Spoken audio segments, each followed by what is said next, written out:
నమస్తే. శ్రీ మాత్రే నమః. శ్రీ కృష్ణాయ నమః. భక్తి ప్రేక్షకులకు స్వాగతం. ఈ రోజు నేను చెప్పబోయే అంశము చాలా విస్తృతమైనది. ప్రతి ఇంట్లోనూ ప్రతి ఒక్కళ్ళము బాధపడుతూనే ఉంటాము. ఎన్నో పరిహారాలు చేస్తుంటాము, ఎన్నెన్నో పూజలు చేస్తుంటాము. అయినప్పటికీ మాకు కలిసి రావట్లేదు, మాకు ధనం నిలవట్లేదు, అప్పుల పాలైపోతున్నాము, లేదా పెళ్లిళ్ళు కావటం లేదు. ఇలాగా ప్రతి సమస్యతోనూ ఎన్ని పూజలు చేసినా, ఎంత నియమనిష్టలతో ఉన్నా కానీ చిన్న కీలకం మనకి ఇబ్బంది పెడుతూ ఉంటుంది. అది ఏమిటో తెలీదు, దాని పరిహారం ఎలా చేసుకోవాలో తెలీదు, ఎవరిని పూజించాలో తెలీదు, ఎవరిని అడగాలో తెలీదు. ఇలాంటివన్నిటితో మనము ప్రతి నిత్యము ప్రతి ఇంట్లో ఇబ్బంది పడుతూనే ఉంటారు, అవునా? అయితే ఈ రోజు మీకు నేను చాలా కొత్త అంశాన్ని మీకు తెలియజేయబోతున్నాను. అది ఏమిటంటే కనుక, మనకి గ్రహాలు ఉన్నాయని తెలుసు అందరికీ.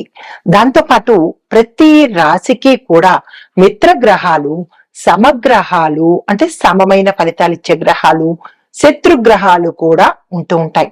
అయితే ఏ ఏ రాసుల వాళ్ళకి ఏవి మిత్రగ్రహాలు, ఏవి శత్రుగ్రహాలు, ఏ గ్రహాల వల్ల మన వాస్తుకి, మనం నివసించే ఇంట్లో ఇబ్బంది కలుగుతోంది, ఏ ప్రాంతంలో ఇబ్బంది కలుగుతోంది, ఆ ప్రాంతానికి సంబంధించినటువంటి పరిహారాలు ఏమి చేసుకోవాలి, పూజల, హోమాల, లేదంటే రత్నధారణ, ఇలాగ మనకి తెలియక సతమతమవుతుంటాము.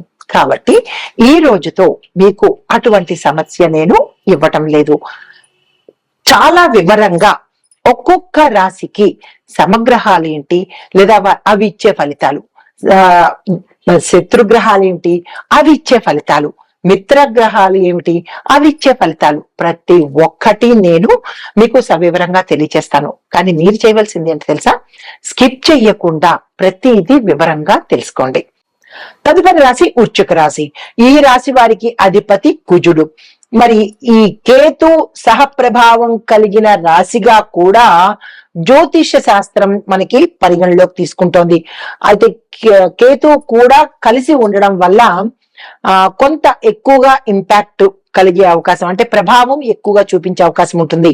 ఈ వృశ్చిక రాశి వాళ్ళది జలతత్వ స్థిర రాశి, చరరాశి కాదు. మనకి 3 రకాలు ఉంటాయి: స్థిర రాశి, చరరాశి, జలరాశి. కాబట్టి ఇది జలతత్వానికి సంబంధించినటువంటి స్థిరమైన రాశి. ఇది అత్యంత రహస్యమైన, గంభీరమైన, శక్తివంతమైనటువంటి రాశుల్లో ద బెస్ట్ రాశి అన్నమాట. చాలా మంచి రాశి ఇది. అయితే ఈ రాశి యొక్క కారకత్వాలు ఏంటంటే పరిశోధన, రహస్య విద్యలు, తంత్ర మంత్ర వైద్య రక్షణ రంగాలు, సైన్యము, పోలీసు, గూఢచారి వ్యవస్థలు, భూగర్భ సంబంధిత సంపదలు, ఆధ్యాత్మిక సాధనలు, వీటికి సంబంధించిన కారకత్వాలు. అయితే మరి కుజుడు బలంగా ఉంటే ఈ వృశ్చిక రాశి వారికి అసాధ్యాన్ని సైతము సుసాధ్యం చేసుకుంటారు. ది బెస్ట్ రాశి అని చెప్పొచ్చు ఇది. అయితే మరి వృశ్చిక రాశి వారికి మిత్రగ్రహాలు ఏమిటి అంటే రవి, చంద్రుడు, గురువు. ఈ 3 గ్రహాలు అనుకూలంగా ఉంటే ముందుగా రవి ఏమిస్తాడు?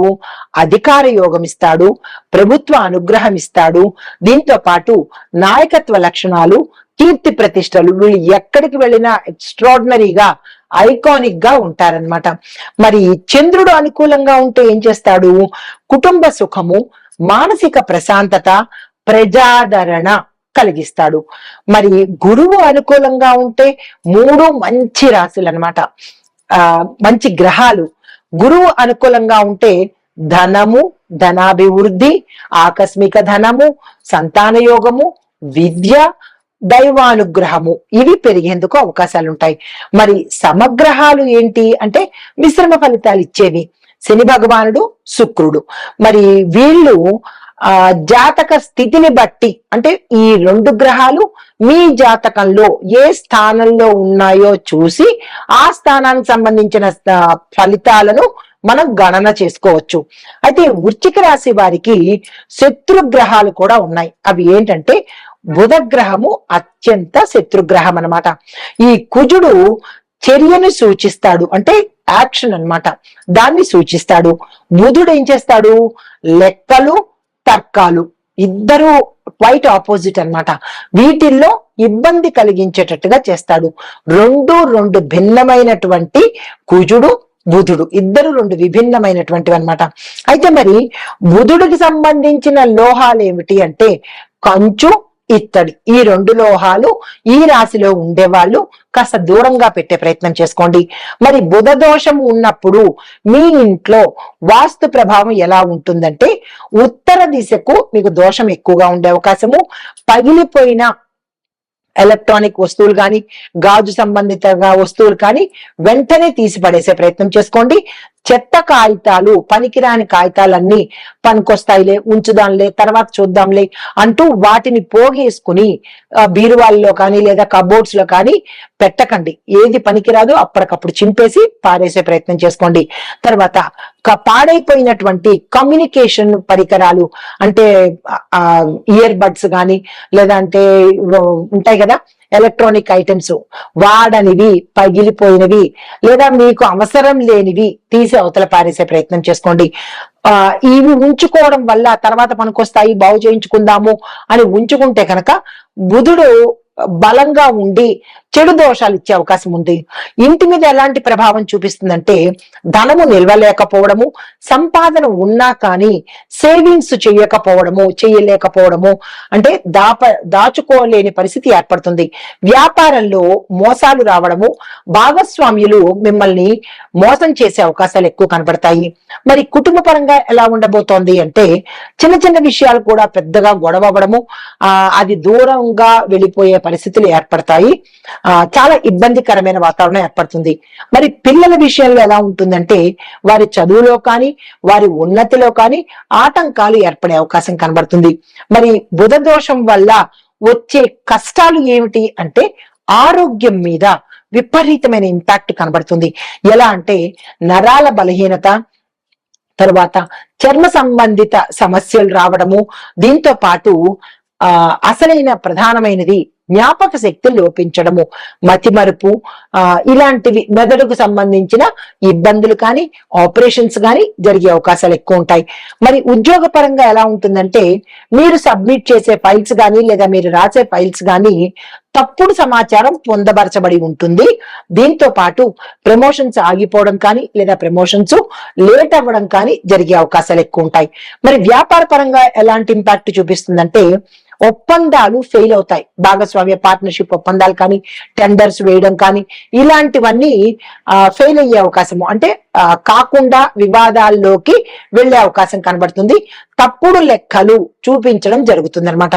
మరి వివాహం సమస్య ఎలా వస్తుంది అంటే వివాహాలు దగ్గర దాకా రావడము, చెడిపోవడము, మాకొద్దు అని వాళ్ళు వెళ్ళిపోవడము, లేదంటే సగం వరకు అయ్యి అంటే ఎంగేజ్మెంట్ వరకు అయ్యి వివాహం కాకపోవడము, ఇలాంటివి జరిగే అవకాశాలు ఎక్కువ శాతం కనబడుతున్నాయి.